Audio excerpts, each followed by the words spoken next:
In the heart of a bustling upscale café in downtown Chicago, where the aroma of fresh espresso mingled with the chatter of well-dressed patrons, a young woman pushed open the heavy glass door. Her clothes were threadbare, a faded coat clinging. To her slender frame and her skin, a rich mahogany stood out against the sea of pale faces turning toward her with thinly veiled disdain. She carried nothing but a small backpack, her eyes scanning the room until they landed on the grand piano tucked in the corner, its polished keys gleaming under the soft lights. Hesitantly, she approached the manager, her steps light but determined, as whispers rippled through the crowd. The air thickened with judgment, eyes narrowing at her unkempt hair and the dirt smudged on her hands. She gestured toward the piano, her expression pleading, conveying a silent request to play in exchange for a meal. Laughter erupted from a nearby table, sharp and mocking, as if her very presence was an absurdity. Snickers spread like wildfire, patrons exchanging glances that screamed disbelief. How could someone like her, homeless and black in this pristine space, dare to think she belonged near such an instrument? The manager's face twisted in irritation, waving her away dismissively. But she lingered, her gaze fixed on the keys as if they held the key to her survival. The room's atmosphere grew tense, the laughter laced with an undercurrent of something darker, a prejudice that assumed her worth based on appearance alone. Little did they know, beneath that exterior lay a storm of talent, forged in the fires of hardship, ready to shatter their assumptions. As the mockery swelled, curiosity flickered in a few eyes.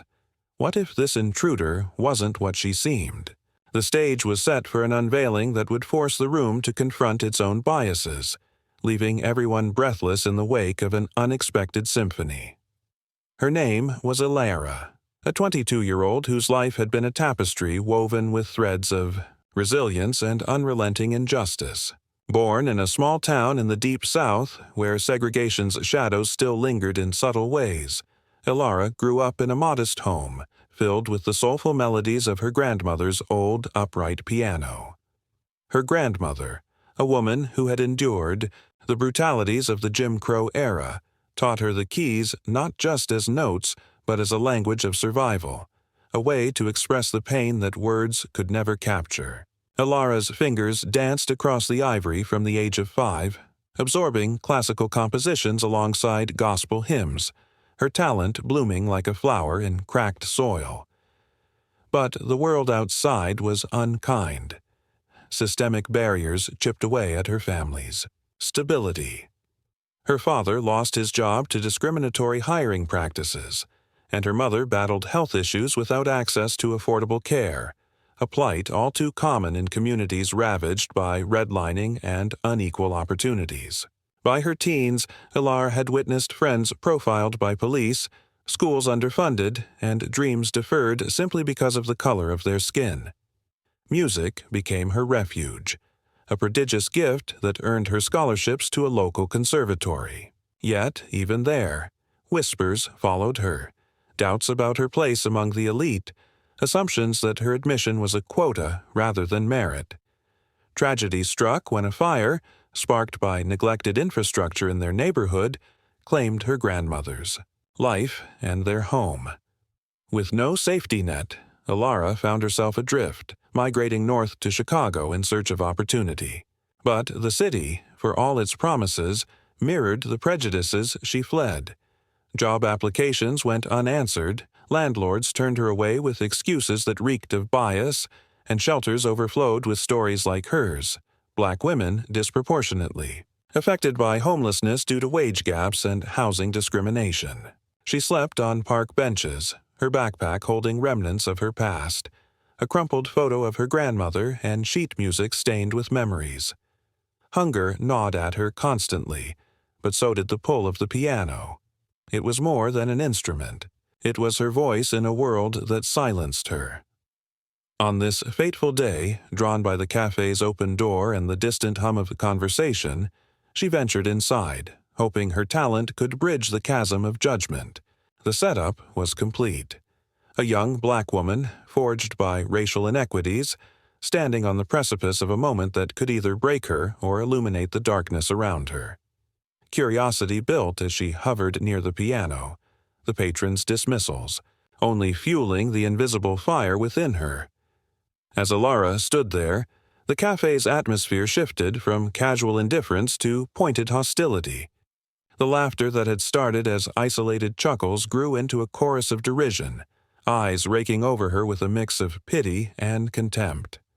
Whispers circulated, unspoken assumptions hanging heavy. She didn't belong here, not in this enclave of privilege, where black faces were rare unless serving coffee. One patron, a middle-aged man in a tailored suit, leaned back in his chair, his smirk revealing the entitlement bred from a life untouched by struggle. Others joined in, their body language screaming, "Oh, exclusion," arms crossed, heads shaken, as if her mere request was an affront to their ordered world. She didn't retreat. Instead, she inched closer to the piano, her fingers twitching with the urge to touch the keys. The manager, sensing the disruption, approached with a stern gait, his expression a mask of authority tinged with bias. He gestured for her to leave, but Elara's eyes pleaded, conveying a depth of desperation that made a few onlookers pause. Yet the majority remained unmoved, their prejudices deepening the divide. Memories flooded her. The times she'd been followed in stores, the job interviews where her qualifications were overlooked in favor of less skilled candidates with lighter skin, the nights on the street where police harassed her for loitering while ignoring white vagrants.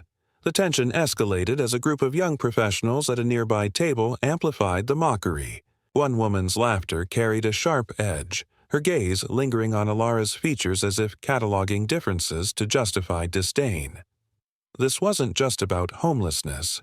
It was layered with racial animus, the kind that whispered, "You're not good enough," in every sidelong glance.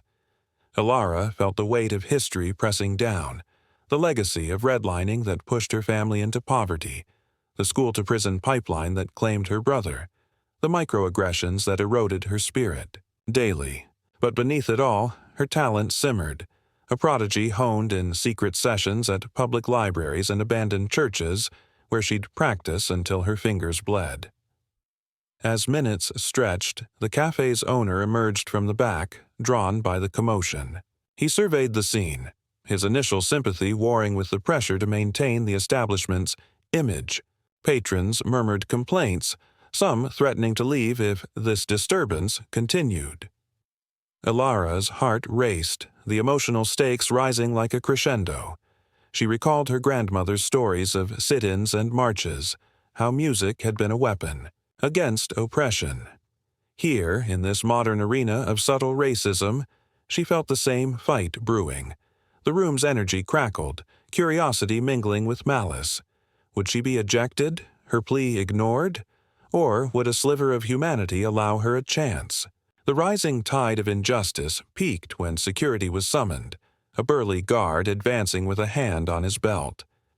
Elara backed toward the piano, her resolve hardening.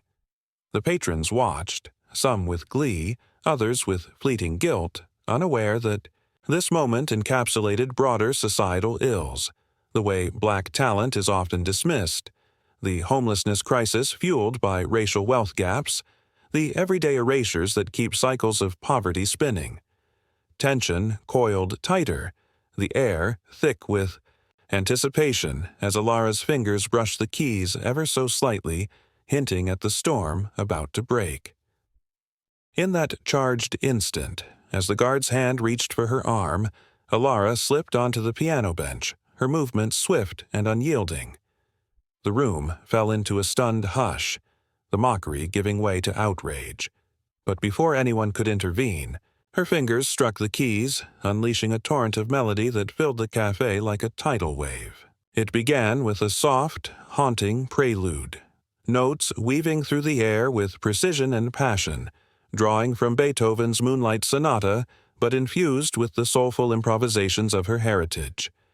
The intensity built rapidly, her hands a blur, across the ivory, each chord resonating with the pain of her experiences.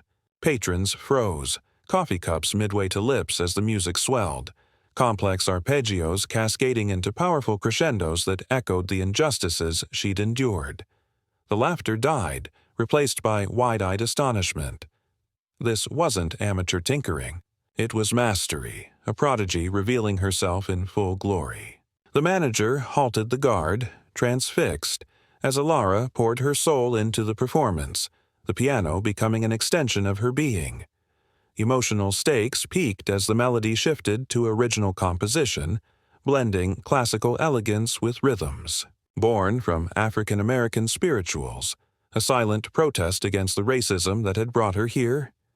Tears welled in some eyes, the room confronting its prejudices head-on. The man who had smirked now sat rigid, his entitlement crumbling under. The weight of undeniable talent. The music reached its zenith, a dramatic flourish that shook the chandeliers, leaving no doubt. This homeless black woman was no intruder, but a force of brilliance overlooked by a society blind to its own biases. As the final notes faded, silence enveloped the café, the climax shattering illusions and forcing a reckoning. The echo of the last chord lingered, a profound stillness settling over the café as Elara rose from the bench, her chest heaving with exhaustion and quiet triumph. The patrons, once quick to judge, now stared in awe, their faces a mosaic of shame and admiration. The manager, his earlier dismissal forgotten, approached with a plate of food, but Elara accepted it with a nod, her dignity intact. She had not played for pity, but to reclaim her space in a world that sought to erase her. Word spread quickly beyond the cafe walls, whispers turning into shares on social media, the incident sparking conversations about the hidden talents buried under layers of racial injustice. Elara's performance became a symbol, highlighting how systemic racism, from discriminatory housing policies to biased employment, pushes prodigies into the shadows. In the days that followed, offers poured in. Scholarships from music academies, housing assistance from community organizations, even invitations to perform at prestigious venues. But Elara chose her path carefully, using her newfound visibility to advocate for others, volunteering at shelters and speaking out against the inequalities that nearly silenced her gift. The impact rippled outward, challenging viewers to examine their own biases. That upscale cafe, once a bastion of exclusion, began hosting open mic nights for underrepresented artists, a small step toward equity. Elara's story inspired countless others facing similar struggles, reminding them that talent transcends appearance and circumstance. Yet the resolution was bittersweet. Not every tale ends in redemption, and Elara knew the fight against racism was ongoing. She continued her journey, her backpack now lighter with hope, but grounded in the reality of a society still grappling with its flaws. In the end, what if one act of overlooked brilliance could dismantle a lifetime of prejudice? Let this story urge you to look beyond the surface, to challenge the systems that divide us, and to amplify voices long suppressed. For in every dismissed soul lies the potential to change the world. Will you listen?